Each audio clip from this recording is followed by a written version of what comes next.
కడప జిల్లాలోని ప్రసిద్ధ శైవ క్షేత్రం అత్తిరాల క్షేత్రం భక్తజనంతో సందోహంతో కిక్కిరిసిపోయింది. ముఖ్యంగా అక్కడ ఉన్నటువంటి తాజా సమయంలో మా కరస్పాండెంట్ సుధీర్ మరింత తాజా సమాచారం అందించడానికి సిద్ధంగా ఉన్నారు. సుధీర్, చెప్పండి, ఏంటి అక్కడ ఆ భక్తజనానికి అక్కడ ఆ ఆలయ కమిటీ ఎలాంటి ఏర్పాట్లు చేసింది?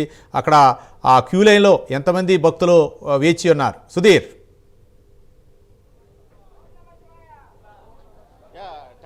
ముఖ్యంగా చూసుకుంటే కనుక ఏదైతే జిల్లా వ్యాప్తంగా ఉన్నటువంటి ఏదైతే శైవ క్షేత్రాలు ఉన్నాయో అవన్నీ కూడా పూర్తిస్థాయిలో కూడా ఇప్పటికే శివ నామస్మరణతో కూడా మారుమోగుతున్న పరిస్థితి అయితే ఉంది. అయితే ముఖ్యంగా ఏదైతే కడప జిల్లాలో ఉన్నటువంటి అటు పొదల క్షేత్రం కావచ్చు, ఇటు అత్తిరాల క్షేత్రం కావచ్చు, మరోపక్క నిత్య పూజ కోన, ఈ మూడు ఇంపార్టెంట్ ప్లేసులలో కూడా పూర్తిస్థాయిలో కూడా ఇప్పటికే భక్తుల జనసంద్రోహంతో కూడా పూర్తిస్థాయిలో కూడా నిండిన పరిస్థితి అయితే ఉంది. అయితే ప్రస్తుతం మనం ఏదైతే రాయంపేట నియోజకవర్గంలో ఉన్నటువంటి అత్తిరాల క్షేత్రం ఉన్నాం, ఇక్కడ చూసుకోవచ్చు. దాదాపుగా ఉదయం నుంచి కూడా ఏదైతే కామాక్ష తేజేశ్వర స్వామికి సంబంధించినటువంటి స్వామివారిని కూడా అంగరంగ వైభవంగా ఉదయం నుంచి కూడా ప్రత్యేక పుష్పాలతో కూడా అలంకరించడం జరిగింది. దాదాపు మనం చూసుకోవచ్చు ఇప్పటికే ఈరోజు దాదాపు భక్తులు కూడా వచ్చి స్వామివారిని దర్శించుకుంటారని చెప్పి ఉన్నటువంటి నిర్వాహకులు చెప్తున్నారు. అయితే వచ్చేటటువంటి భక్తులకు ఎవరికి ఇబ్బందులు లేకుండా కూడా పూర్తిలో ఏర్పాటు చేశారని చెప్పుకోవచ్చు. అయితే మనం ప్రధానంగా చూసుకోవచ్చు, స్వామివారికి సంబంధించినటువంటి ఏదైతే ప్రధాన ఆలయం ఉందో అక్కడ స్వామివారిని చూసుకోవచ్చు. ప్రత్యేక పుష్పలంకరణ చేశారు. అలాగే బెంగళూరు నుంచి తెప్పించినటువంటి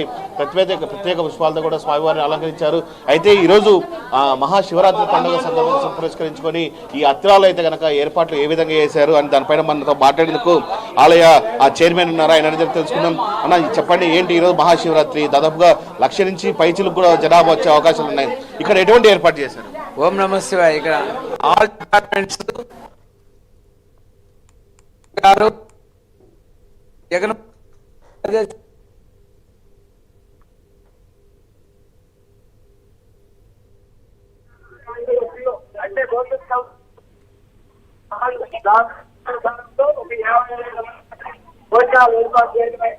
అంటే వాటర్ వరకు సేకరించి భక్తాదులకు యువత ఇస్తాము.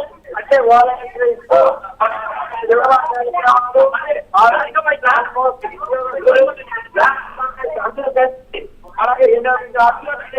అలాగే పంచాయతీ రెవెన్యూ డిపార్ట్మెంట్ ప్రేక్షకులకు భక్తులకు అందరూ అందుబాటులో ఉంటే భక్తులండి ఆలయం చైర్మన్ అన్ని మీరు చెప్పండి, ఉదయం నుంచి స్వామివారికి ఎటువంటి కైంకర్యాలు నిర్వహించారు? అంటే అభిషేకం వంటివి అలాంటి ఏమైనా విశేష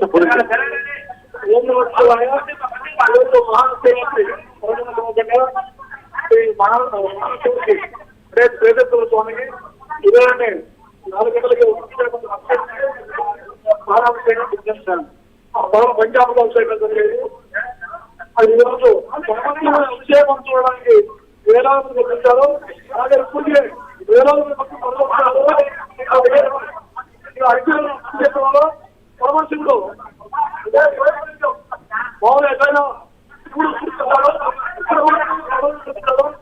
అలాగే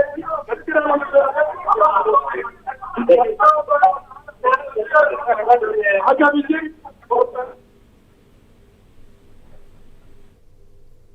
రైట్.